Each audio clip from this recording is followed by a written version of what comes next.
What's good, YouTube? It's your boy 23 Reacts back in the building.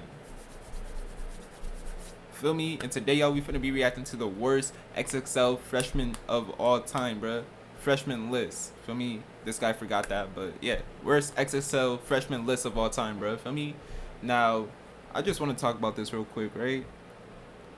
So you got Flo Millie. I have no idea who that is.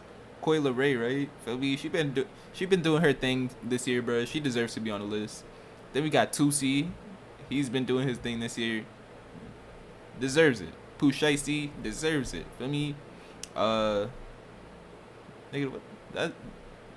what? Does that say blast, bro? Anyways, Ruby Rose.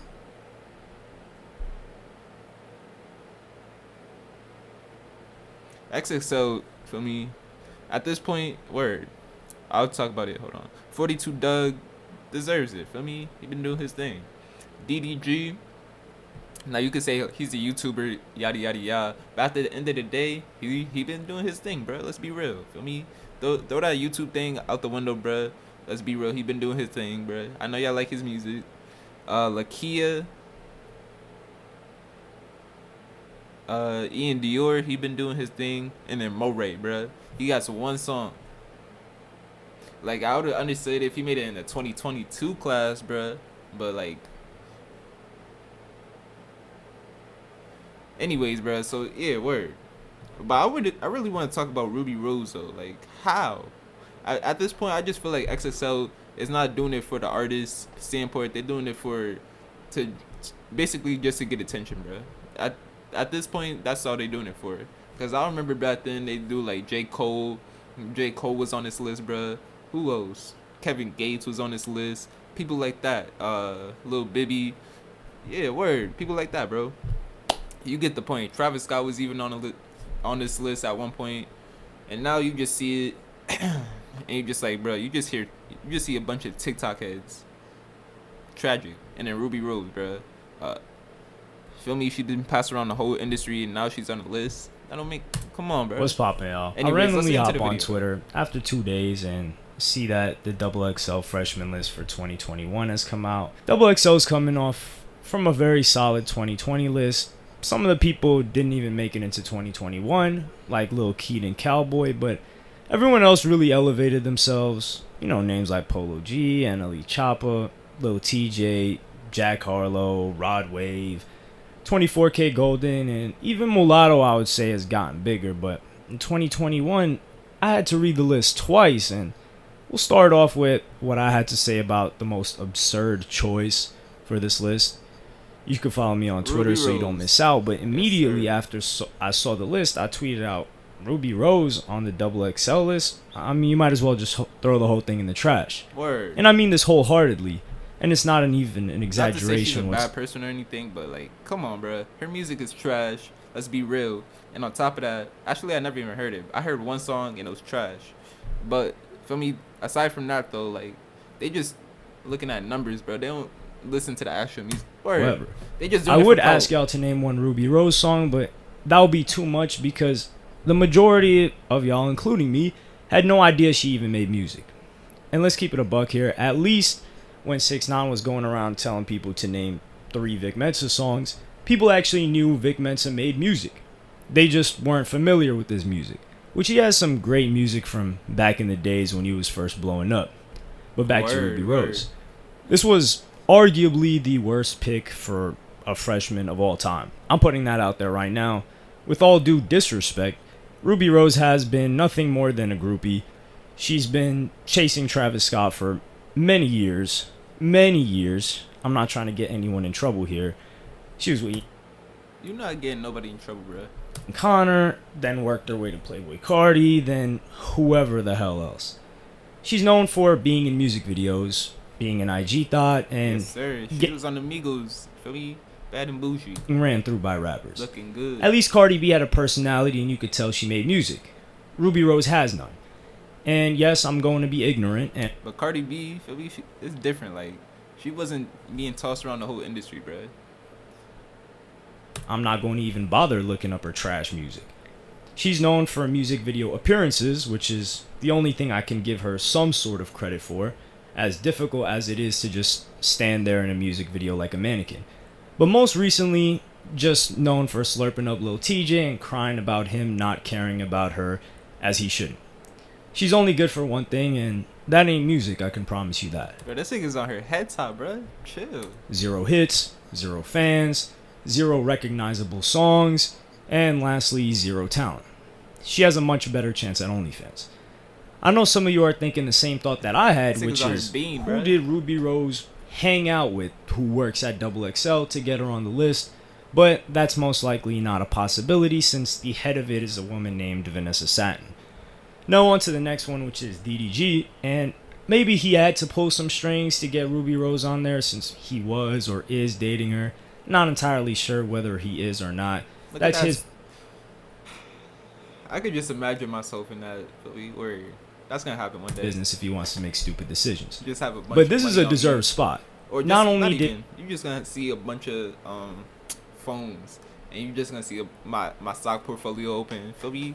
You're just gonna see what I do on that. Feel me? DDG already have a gold single before last year's XXL list, but he had one of the most recognized. Matter of fact, I'm gonna flex my rental.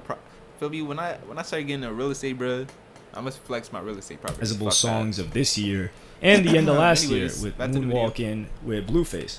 And even though that song may not have charted crazy high, it still felt like it was a top 40 song from how often you heard it everywhere, both online and in real life. Nah, no cap, bro. You heard that in the gym. Feel me? At least on the west, I don't know about like. Feel me? I could talk about it on the East Coast side, cause I feel me. Like I did not hear that song once, bro. But feel me, on the West Coast, they was playing it in gyms and all that. So this is huge for DDG, and I'm happy he didn't decline the list because this just gives him that validation he's been seeking desperately to be seen as a legitimate rapper and not just some YouTube personality. And he's the first that I would say that has shed that label of being a YouTube rapper. Now back onto the BS. Nah, no cap. And I actually like his song though. Moonwalking Through the Calabasas, bro. I think that's the name. That's just fire. Someone please tell me who Lakia is. And that's a rhetorical real talk. Like, who is that, bro? Question. I've Don't never tell heard me her a day in because my life. I'm not interested in finding out more than knowing she's signed to Quality Control and she's pretty much unknown. I would have respected a choice of Dream Doll or whatever doll they have nowadays more than this rapper who I've never heard of and guarantee most of y'all have never heard of either. And let's keep it a buck here. Is XXL operating on some Title IX, like colleges or something? Because it seems like they're just trying to meet a quota of female rappers to have this ratio. And they're throwing any struggling rapper with no fans that's signed on this list just because she happens to be a female.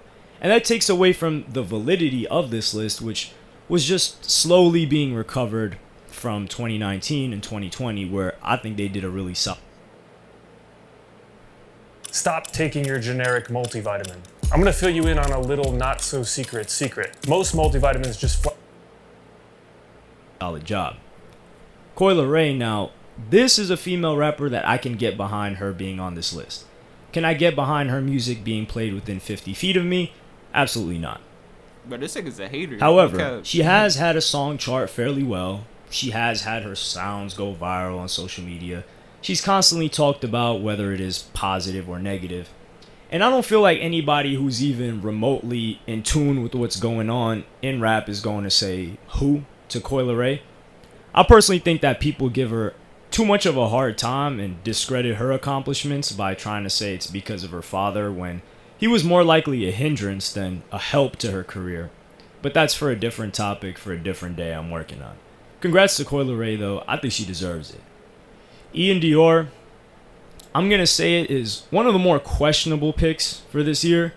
Sure, he had a #1 hit that he was featured on, not really his, which was Mood. But I would have been in 100% agreement to Ian Dior being on the list for 2020. Because that year and late 2019, he was actually making a lot of noise and people were talking about him. In 2020... Exactly. So wouldn't it make sense for him to be on 2021's list, considering that they... I mean, I'm just assuming that they already picked the fucking 2020 list. Feel me? Like, that's... I say that to say, feel me, Moray, bruh. How? He literally has one song, bro, and it dropped not that long ago. Feel me? I'm not hating. I'm just saying, how does he make it on 2021 instead of 2022, bro? Like, feel me? He had that project sell 14K, which was more than industry planned sold. And he had some big songs, stream numbers wise, on that project. And I enjoyed it. But it doesn't feel like he made an impact in 2020. Or is that just me? Please let me know if you feel. I don't feel like he made an impact at all, bro. Word. No hate. I just have no idea who he is. Same way or disagree. So I say it just feels like Ian Dior, while he has grown in popularity numbers wise, it doesn't feel like he has many more fans than he did in 2020. Pooh Shiesty, this was the biggest no-brainer pick on this entire list. Back in Blood's one of the hottest songs of this year, with one of the hottest rappers of this year being Lil Durk. And I don't even personally think Lil Durk was necessary for this song to be great. He was just the icing on the cake. I mean, it's good without it, but it's great with it. Pooh Shiesty's album sold like 60K plus first week. It was his first solo project. His career has been doing nothing. Alright, we skipping this. Like, Moray is someone I can see. Moray. I don't think anyone but a hater could really argue this pick. Moray is someone I can see people being iffy about or 50-50 on. But I personally think he objectively deserves a spot on here. Not only is he in... I think it's not that he doesn't deserve it. I'm just saying, I think it's too soon, bro. Feel me? Incredibly talented, which I don't think is just enough to be on. I think he should have made it on 2022. That would have made more sense. But like, feel me? Double X. The fact that he is on the 2021 list makes me think like, man, there's something about XXL we don't know about, bro. I think they just thirsty at this point. Oh, but his song Quicksand has been charting on the Hot 100 for 18 weeks. Regardless of whether or not people want to say, oh, he's just a plant and his song is doing that well because of that or whatever else, even if someone has a lot of industry push, he's not guaranteed to stay on the charts for that many weeks. People actually have to resonate with the song at that point and or be some superstar where they'll just continue burning money. But that's not the case for him. He was a new artist. He was signed to a small label before they recently partnered with Interscope. And him being on that J. Cole song with 21 Savage, I feel was a really solid look that people set to Alabama, who I actually think deserves to be on here, even though I had never heard about her before a couple of weeks ago. And the main reason for that is because of how hard her fans rode for her on social media when she was left off of some random BET nomination. Interesting. If you have fans that are riding out for you like that, to even pay attention to BET Awards, hey, bro, I might check out one of her songs, bro. Alone make you trending so much that it reaches my timeline or my sphere of the internet. Is bigger. I skip. With Blast is someone I was a bit surprised to see on here because I feel like the first. I'm telling you, bro, XXL, bro, niggas is thirsty, man, nigga. And I feel like there's so many people, that they could have used but didn't use. Maybe because I feel like they just turned it down at this point, bro. Because if they add in somebody like Blast, they just trying to word. I had ever listened to this guy was on the list 3 or 4 years ago. He must have deleted a bunch of songs or something because I'm almost certain I heard a song of his in 2017 or 2018. I think it was a video on YouTube too. I was actually glad to see that he was still rapping and hadn't quit. The name is too distinct to forget. He's still not a big rapper by any means. But bro, the fact that, feel me, he's still grinding to this point, round of applause, bro. He's very talented, and I think this is one of those picks where XXL chooses a rapper who isn't very big, but they're putting stock in for them to blow up or make some noise. Very long time. The memes got to 42 Doug, bro, because he's been grinding for a minute. That boy Tusi. He's somewhat of a singer too, sort of R&B, kind of in the touring lane. Huge I think credit that's the here end of the and video. made noise. Yes, it is, bro. Anyways, that's the end of the video right there, bro. Feel me? That's the XXL list, bro. Probably the worst list I've ever seen in my life. Yeah. That's the end of the video, though. Make sure to leave a like and subscribe. It's your boy 23 Reacts. I'm up out here, man. Peace.